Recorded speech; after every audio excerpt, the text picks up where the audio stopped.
Order! Order! You are an incorrigible delinquent at times. Behave yourself, man!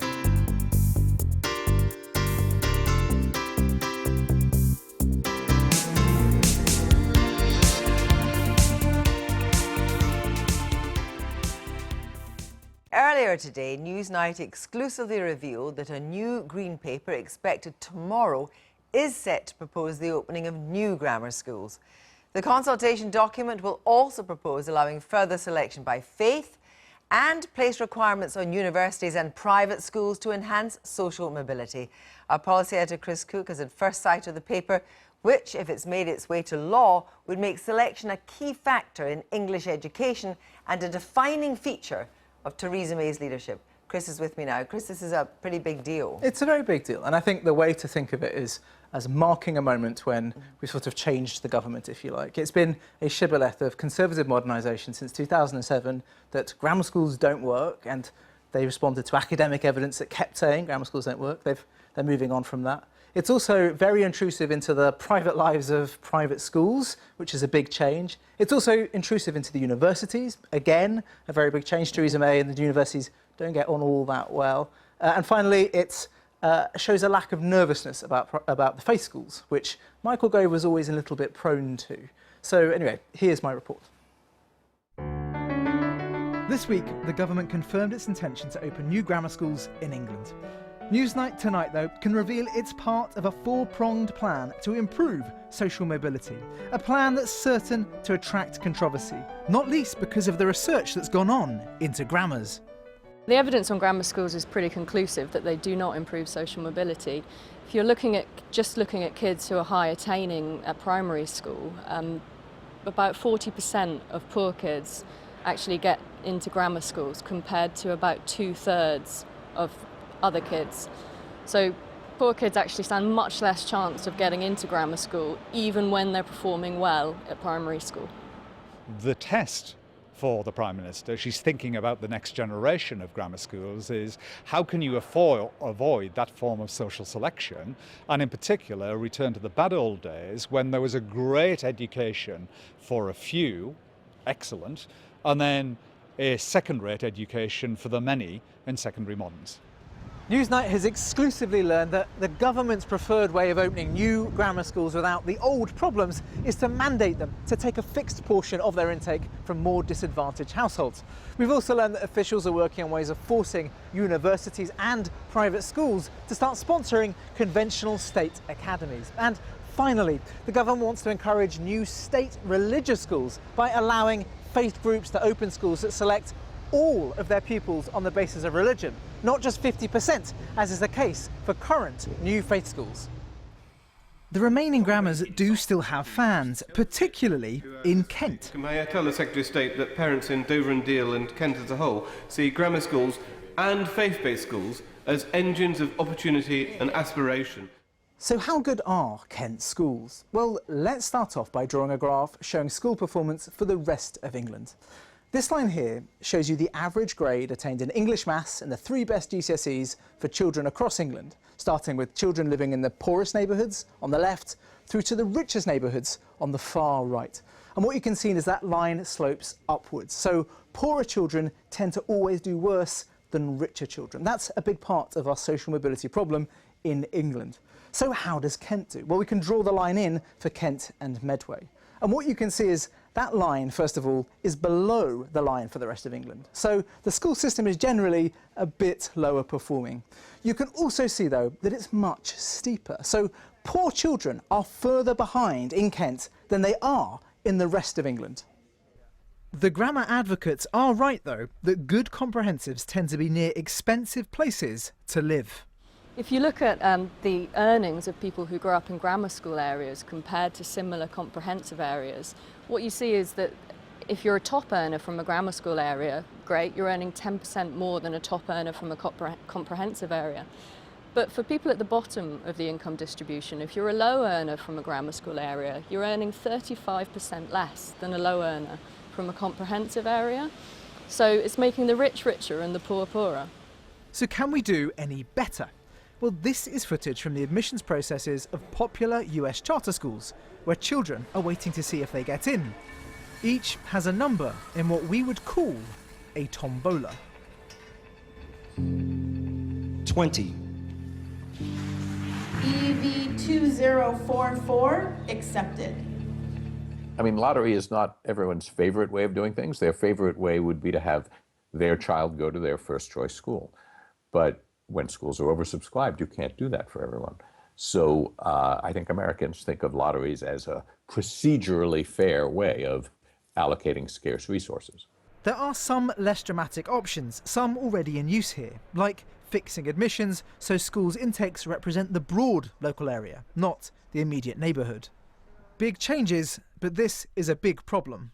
There's something going pretty dramatically wrong when you have bright, able, poor kids at age 5 who are 35% less likely to be high-income earners as adults than less bright kids who come from wealthy backgrounds. That's a failure in the state education system. It's a failure probably in our society. Mrs. May is right about the diagnosis. The danger is that she's wrong about the prescription.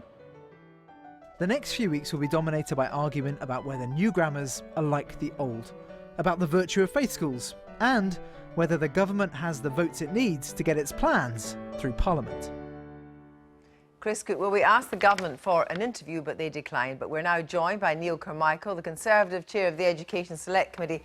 This is pretty big beer, isn't it? It certainly is. It's a big change from what we were expecting a few weeks ago. Now, last year you said that you supported the extension of existing grammar schools, but you were against new grammar schools. Is that still your position? Well, certainly I think that existing grammar schools can and should be extended if that's what they want to do, and we have seen it happen already in Sevenoaks.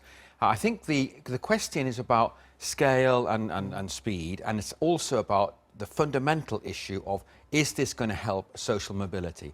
Is it going to actually deliver for 16, 17, 18-year-old children the right opportunities? And I'm not convinced it will. Now, let's go on now from talking straightforwardly about grammar schools to talking about a really massive change. And that is the movement of 50% intake to faith schools to 100% intake. Now, that signals a complete change of direction for a Conservative government. It does. We're actually talking about that very issue in the Education Select Committee earlier this week, partly because we're looking at what constitutes a good multi-academy trust, and this is going to be very much part of the discussion that we will have. And have your discussion centred on the good mix in the school rather than 100%? I think that what we've got to focus on all of the time is the quality of teaching that happens in the classroom and the ability of teachers to reach into those children who really need to be helped in terms of social mobility. And I think that if we're always talking about structure and not talking about what's happening in the classroom, then we sometimes miss the point. Are you uncomfortable with this degree of selection? I think the selection is okay, providing it's within a context of fair range of choice, providing it's not a sort of blunt 11+ system. I'm opposed to that idea. I think that you can have a situation where a range of schools would be within a multi-academy trust, for example, and children would be fluid enough to move from one to the other. It sounds as if this is not your kind of conservatism, what's being offered in the Green Paper that's coming out tomorrow, that you would like a much more mixed approach. I think it's really important to focus on what really matters here. And what matters is social mobility, and also what matters is we make the best use of the talent available in our country.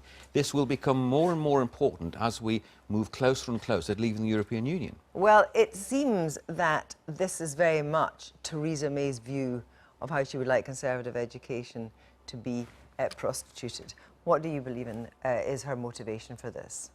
I think she's absolutely right to be worried about social mobility. I think she's absolutely right to be wanting to give every child an opportunity to get up the ladder, so to speak. I think that the key is to make sure that we have good schools all over the country so that children can get to a good school wherever they are. If the final bill to be put before Parliament looks a lot like this, would you vote for it? Well, there'll be things I'll be looking for. One is we have to have a holistic approach. I'm interested in the emphasis on bringing in the independent schools. I think it's good for universities to have a role in this, because education is a linear thing. It's not just blocks of this and blocks of that. But if it was this, if it looked like this for your final vote, would you vote for it? What I want to emphasise is that this is actually a consultation process. It is going to be a green paper. Theresa May has said she looks at the evidence, then makes a decision, and so will I. That sounds like you're very much undecided, and I would suggest that with a majority of 15, if a few more like you are undecided, this may not pass. Well, there's a political challenge there. Of course, this is not in the Conservative Party manifesto, but it is something which the Prime Minister is entitled to do as our new leader. I am as ambitious as she is in making sure that we have an education system fit for what we see as our future, and that is a modern Britain in a modern world. Michael, thank you very much for joining us. Now, in her first major domestic speech this morning on policy, the Prime Minister set out her plans for education reform in England, and they're much more far-reaching. Whether you agree or disagree, it's another matter, but they're much more far-reaching than anybody thought, including many of her Tory colleagues. Theresa May wants to end the ban on selective schools introduced by Mr. Blair in the last Labour government, and she used her speech this morning to set out her vision for turning schools into, quote, an engine of social mobility. Mrs. May wants to allow new grammar schools to open and give the green light to existing grammar schools wanting to expand. In her speech, she said she plans to make this country a true meritocracy and laid out a number of suggestions for how to achieve this through more selection in schools. The government will consult on proposals to require new or expanding grammar schools to take a proportion of pupils from lower income households, to establish new non-selective free schools, and to sponsor feeder schools in areas with a high density of lower income households. The Prime Minister also intends to change existing rules, which mean religious groups opening free schools can only allocate 50% of places to children whose parents are of that faith. That's the law, the rule at the moment. This rule has been seen as a particular barrier to the Catholic Church opening free schools because it didn't agree with the restriction. Downing Street says they'll lift this cap while also making faith schools do more to make sure their pupils integrate with children of other backgrounds. Theresa May made the case that selection was already operating in our education system, but only for the wealthy. Let's have a look at what she had to say only a couple of minutes ago this morning. The debate over selective schools has raged for years, but the only place it has got us to is a place where selection exists if you're wealthy, if you can afford to go private, but doesn't exist if you're not. We're effectively saying to poorer and some of the most disadvantaged children in our country that they can't have the kind of education their richer counterparts can enjoy. What is just about that? Where is the meritocracy in a system that advantages the privileged few over the many? How can a meritocratic Britain let this situation stand? We can talk now to our political correspondent, Alex Forsyth, who was watching the Prime Minister's speech earlier. Alex, there was an expectation for when Mrs. May became Prime Minister that she would allow existing grammar schools to expand. She may even allow a few new ones as well. This has turned out to be far more wide-reaching than what we anticipated, isn't it?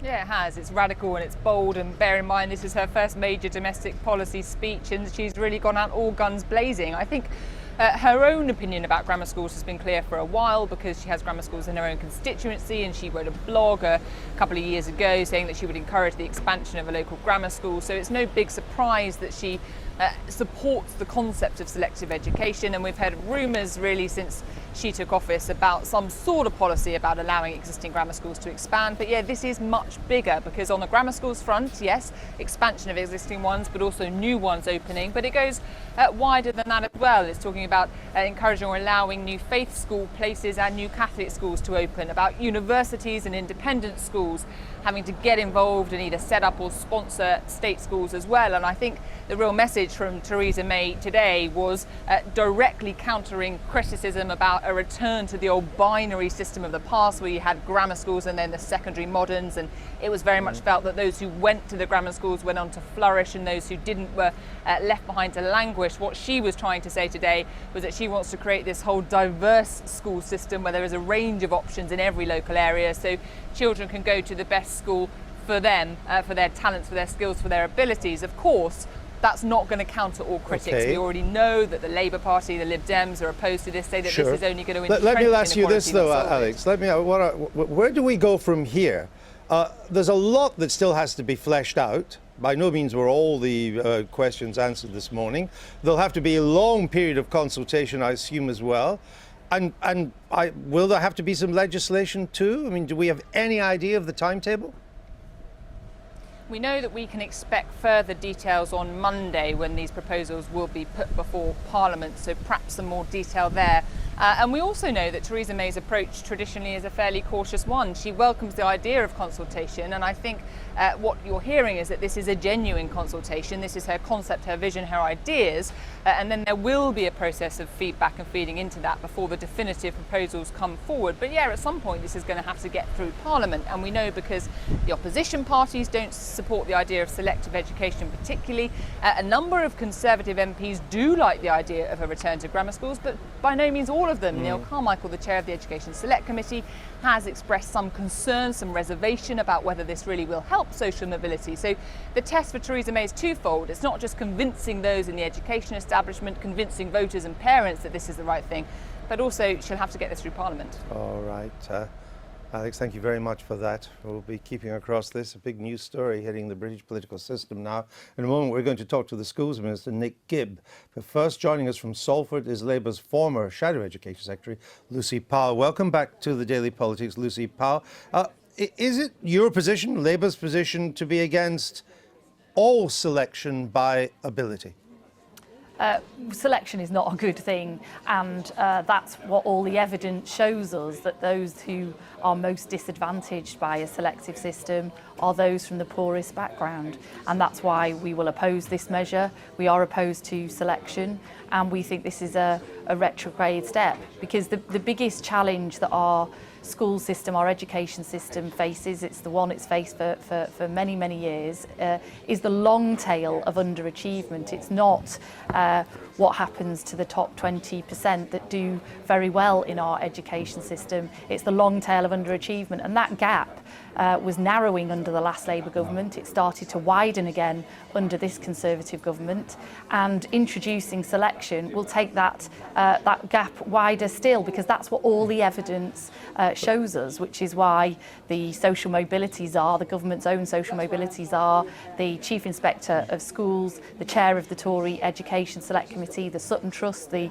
institution that looks most at social mobility, are all against this measure. Just to be clear, there's nothing in what Mrs May has said that you find appealing? Nothing? The only thing that I liked in her speech today was she rightly, I think, identified that free school meals is not the only measure of deprivation, and that there are many working poor families whose kids also need extra support at school. So if she wants to look at extending the pupil premium beyond just those who are on free school meals to those that are the working poor families as well, I think that would be a very good thing to do indeed. But her analysis in many ways was right. Her solution is totally wrong. But what is the principal objection to an element of selection by ability in a school system which is famous, both in the private and in the state sector, for having selection by wealth? Why do we tolerate selection by wealth, and yet you're so against selection by ability, regardless of wealth?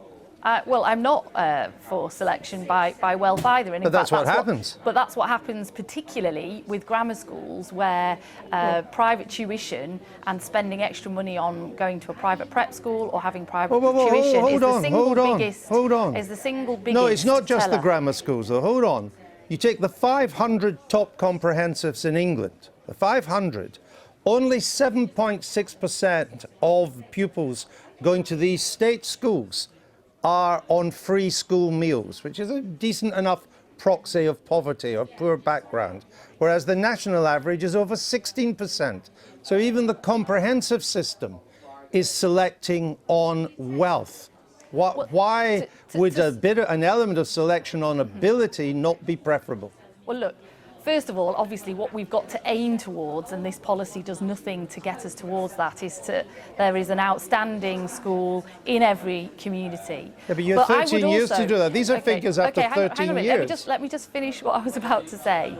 The other thing that I think we should be looking at is how we measure what a good school is. It's not simply about what results you get at the end of that school experience, because if you come from an advantaged background where you are well supported and you are able, you will do well at those schools, and that's why those schools get top results.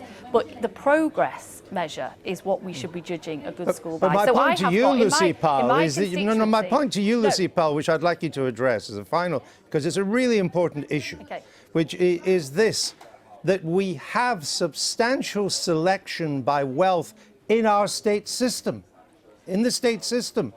What are we going to do about that? Well, we need to support all schools to improve, and that's what I'm saying. That's meaningless. Is that no? Because look, what I would say to you is, for example, there is an outstanding school in the middle of Manchester that serves my constituency that just recently had an Ofsted of outstanding in every single category. It serves an incredibly deprived white working class community. They got outstanding results this summer, as they have been doing. Wright Robinson, it's called.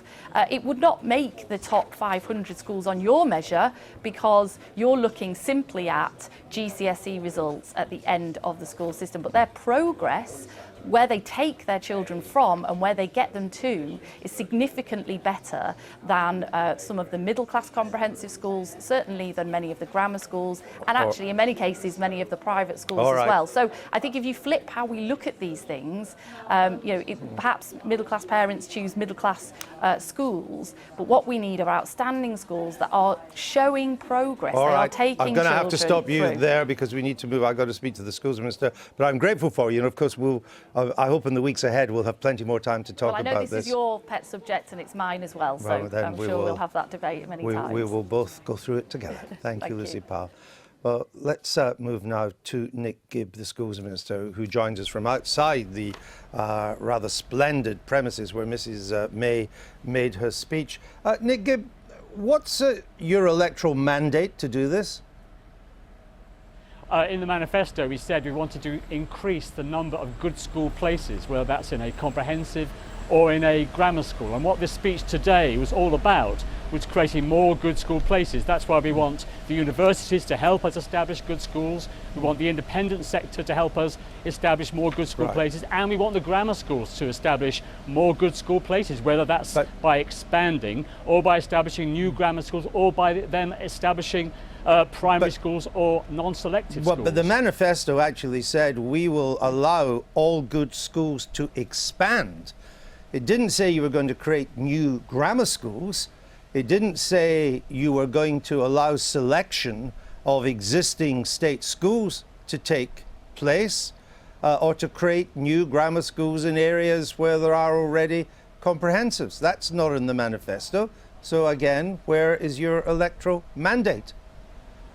Well, the electoral mandate is we want more good school places throughout the country, and over the last 6 years we have reformed our education system, bringing about improvements in schools that have historically underperformed. So now there are 1.4 million more pupils in schools that are good and outstanding, and we want to build on that. We want to build on those good school places and create more.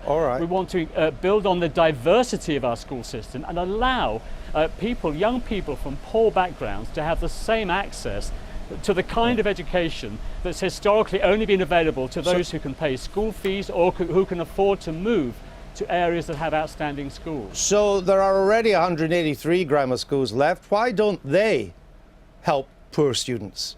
Why have they been largely irrelevant in helping poor students? Well, they do help those poor students who attend them, Children on free school meals who attend those grammar schools outperform very significantly similar children What's the in percentage? other schools, and they outperform other children. What's the percentage? But in terms of getting into those schools, yes, it's 3% of children on free school meals, again a good proxy of poverty, get into the existing grammar schools. The national average is 16%. So the existing grammar schools are doing very little for social mobility. I absolutely agree with that, and that's why there are, when you see the details that we published on Monday, you will see there are conditions attached. We want grammar schools to be doing more to work with their feeder primary schools. Because one of the big problems is a lot of children from poorer families are not applying to grammar schools.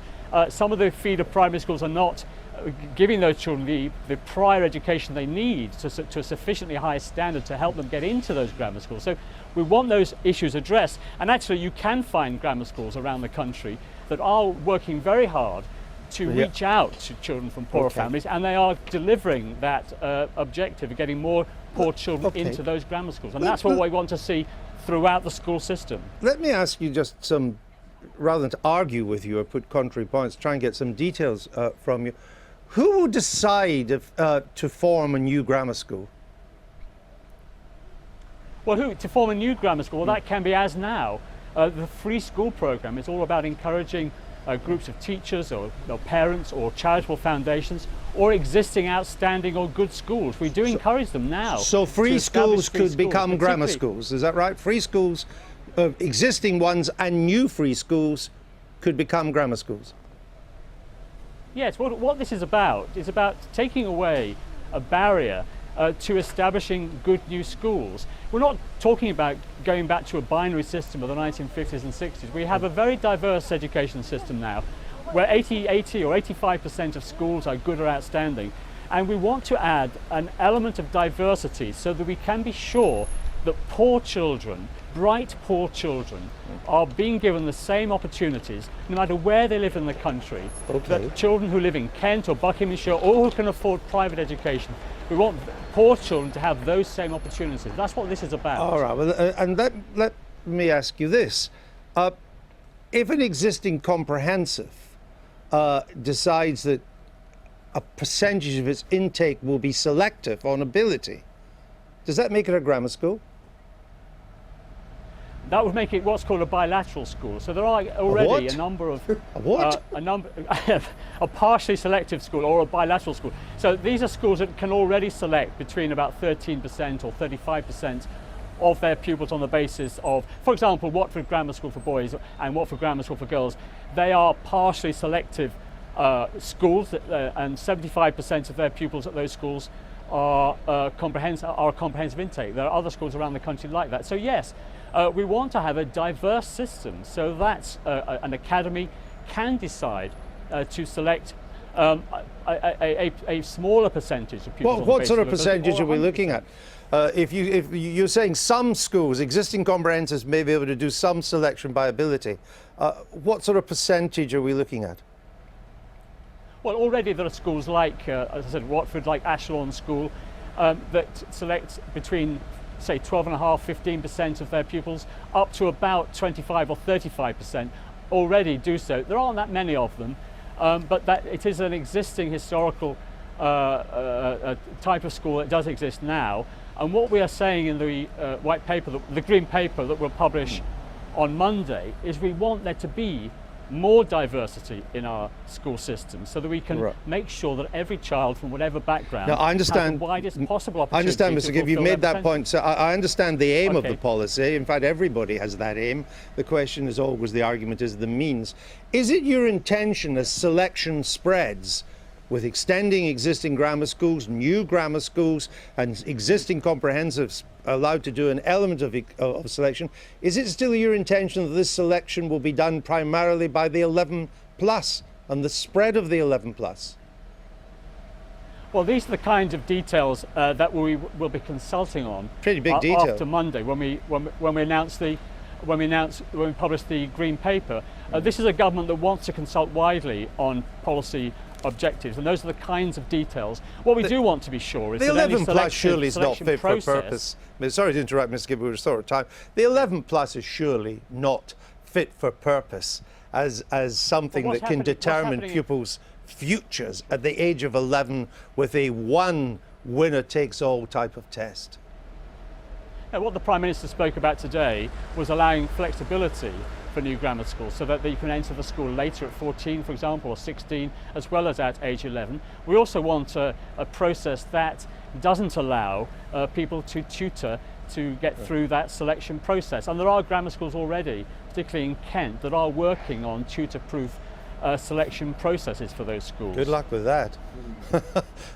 We're actually over time, but it's such an important issue. I've got one more question for you, Mr. Gibb. Isn't the danger you face of the desires for more social mobility that the new grammar schools, the extension of existing grammar schools, the introducing more selection on ability into comprehensives, that is all more likely to happen, if it happens at all, in already existing middle-class Tory areas, and that it will simply make the educational divide even wider? No, because we're not going back to a binary system. We have a school system now where schools have improved unrecognisably over the last 6 years, indeed beyond that. So we now have a system where 80 to 85% of all schools are graded good and outstanding. 1.4 million more pupils today in good and outstanding schools than in 2010. The whole reform programme over the last 6 years has been about school improvement, and it has been working. But it's a very diverse education system. So what this is about is making sure that that diversity and genuine choice for parents isn't just confined to those middle class areas that you're talking about. We want it to be spread to parts of the country where there are 1.25 million pupils who don't have access to a good or outstanding school where they live. That's the objective, to spread it right across the country. Nick Gibb will be hoping to talk to you a lot more on this subject. We thank you. You've been in and out of the sun and the shadows while you've been doing this, and I know it's not easy, though even more difficult for the cameraman to keep the lighting proper. So we thank you for joining us this morning. Nick Gibb there, the Schools Minister. Matt, whether ones are for these or against it, they're hugely complicated. This is a massive reform of the school system.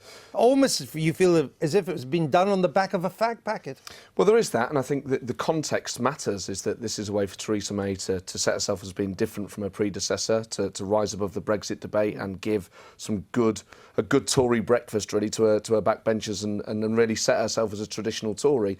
But what I would say in her defence actually is that in education where state schools are failing, you do need big, bold ideas. You do need to be radical about tackling a lack of attainment.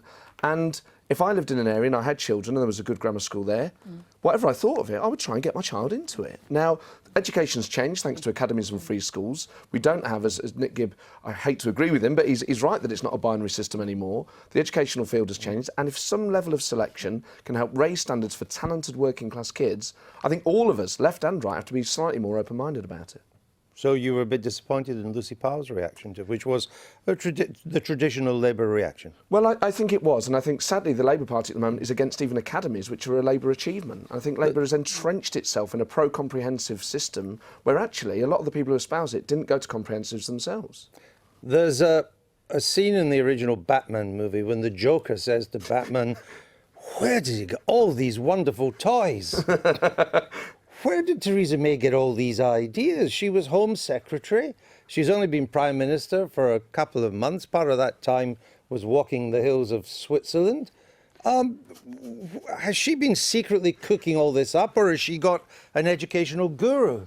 I think I can answer your Batman question. It's what she's thought all of her life. She didn't need to cook it up. That is the DNA of much of the Tory party. Also Nick Gibb, who until today was out there promoting academies and had the refinement of academies, a word we didn't hear once, I possibly mentioned in passing. But the focus has changed back to what a lot of people in the party have always wanted, which is a return to grammar schools. So no, I don't think it's back of a fag packet territory, Andrew. But I do think that there's so much complexity in what you drew out there in that interview with Nick Gibb. What is the age of selection?